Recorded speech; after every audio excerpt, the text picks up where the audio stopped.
our robot is called the Geekbot.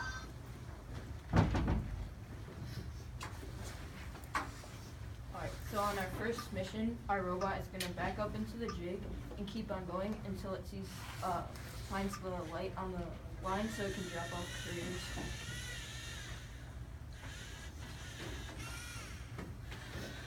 And now it backs up and line scores on the line.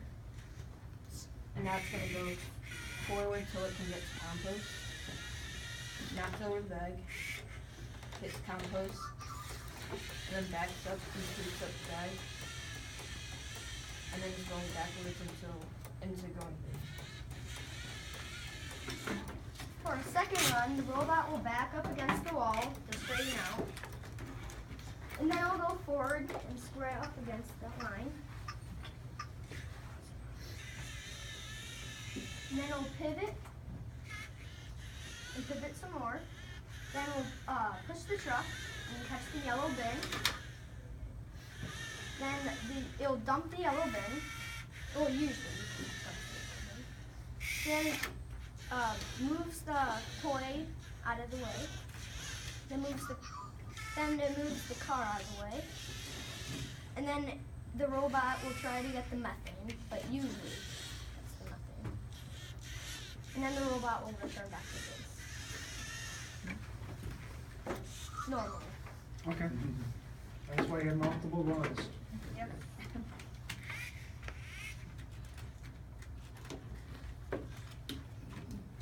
How did you guys come up with a strategy for all of this? Like, do you have a strategy at all? Yeah, at the beginning of the season, one of the first things we do is we look at the board. We look at the spaces and how small they are that we need to get through, how high the robot might need to be or how low. And using these as design constraints, then we'll build prototypes. This year we separated into 2 teams to build 2 separate prototypes. Then we looked at the 2 prototypes and decided on this one.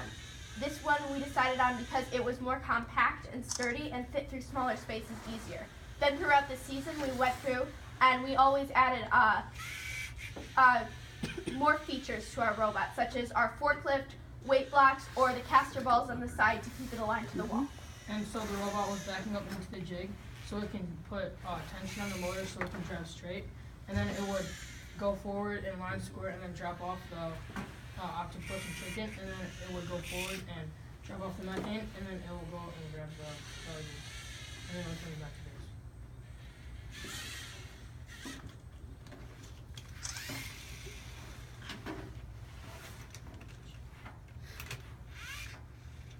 So this extra mission, this is only if we have time. We just try to get as many points as we can. We just, with a little box on the rack, we just have to knock over the finish. Thank you very much. Nice robot. Okay, just talk to a little bit about your strategy. Tell me a little bit about your quick change tuning you got right there, which is for your forklift. How'd you guys come about with that? What was the difficulties you saw in those? Well, we figured it would be a lot quicker to have 3 different racks for the forklift instead of taking the attachments off of one rack and putting the next attachment on. So that's why we have our 3 different racks for the 4 runs. Okay. I see you got the color sensors on there. What other sensors are you using, or what other sensors did you try to use? We are also using rotation sensors that are in the motors. Okay. When you square up, I saw you're backing up and you're running to a point. How'd you come about with that type of a strategy? Or would you just do it? It's important for us to square up so that we can keep the robot going straight and moving on a constant pace. So even if it accidentally hits something or is a few degrees off, we have almost a check-in point so that the robot can keep moving in a straight line. Our program's actually fairly simple for this. Basically, one light sensor will go forward on an angle until it hits the black line, and then the other one will go forward until it catches up, which straightens out our robot. Right. Another reason we do square up is so that we know exactly where we are. That's also why we use light sensors, because we can find different lines, and whenever we find the lines, we know exactly where we are on the table. What was the hardest part about this year's missions, this year's game? I think the hardest part about this year's missions and game was being able to get back here in this area and push the truck and constantly get out of here, and then getting into a good position where we can pick up the methane, and then bring it back to base. I mean, it's just there's like little room between a robot and guide, so constantly we were running into the truck while we were programming. So. How did you? Go ahead. Sorry. How did you approach the programming of your robot? How many programs did you have? How did you partition what was in there? How'd that work? Well, at the beginning of the season, we looked at all the missions and we looked at the table, and we looked at all the missions and we saw which missions that we wanted to do and we ranked them from 1 to 12. After we ranked them, we did a vote on which missions that we thought would be easiest and get us the most points. After that, we kind of just built our robot to be able to do that certain missions, and then we built on from there. Did you have one team that did the programming for all the actual programming for all of the missions, or did you divide up in different sections for different piece, or different missions for different people, or how did that work? We divided up a section of each runs. So, for example, like Maeve and Kyle, they did run 1. Me and Ben, we did run 2. Tommy and Nick, they did run 3. And then each run is made up of many missions. The other 4 of us, Jack, Charlie, me, and Julia, our specialty was more of the project side this year, but we were always sure to check in with them so that we knew what was going on, and we helped with the design of the robot as well. In the beginning of the year, we also built 3 robots, so as soon as our prototype was done, we copied it 2 more times so that we can be efficient and be able to program 3 runs at once versus just 1 run at a time all in a row, because we had a time crunch this year. We didn't start until October, so we had to get our programs done fast. Say Tuesday. And also, in the beginning of the year, we would ask everybody what they would most likely want to do, like the robot or the project. And we needed 6 people to do robot and 4 to do project, and there were 6 people that wanted to do robot and 4 that wanted to do project.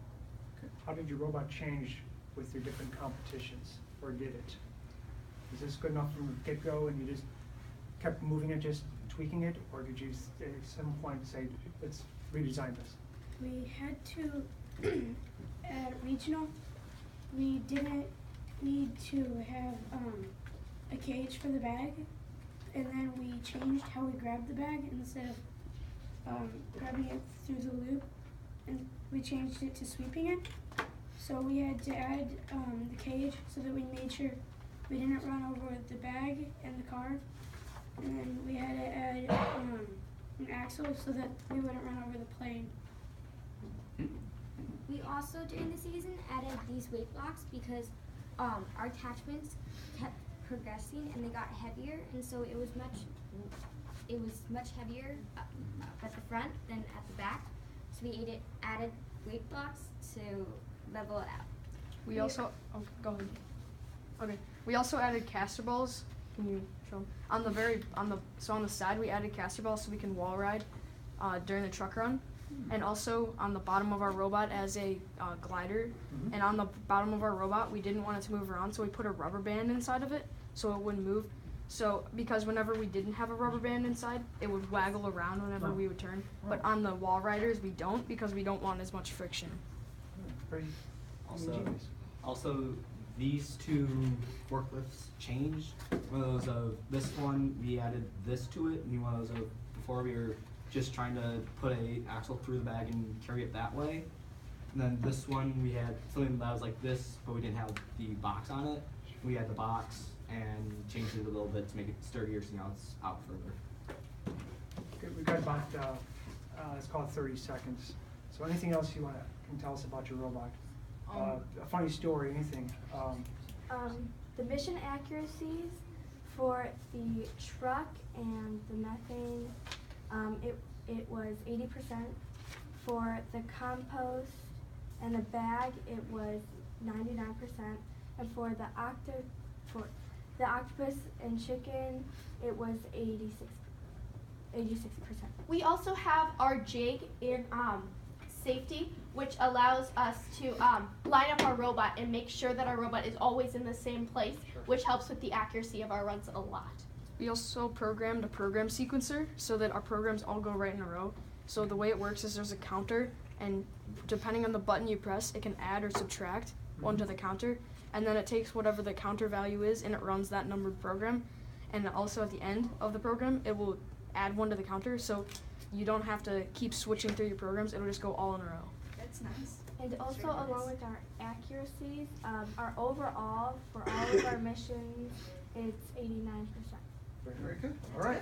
We're out of time. Thank you very much. You Thank you guys very get this much. back, Good right? luck to you. Make sure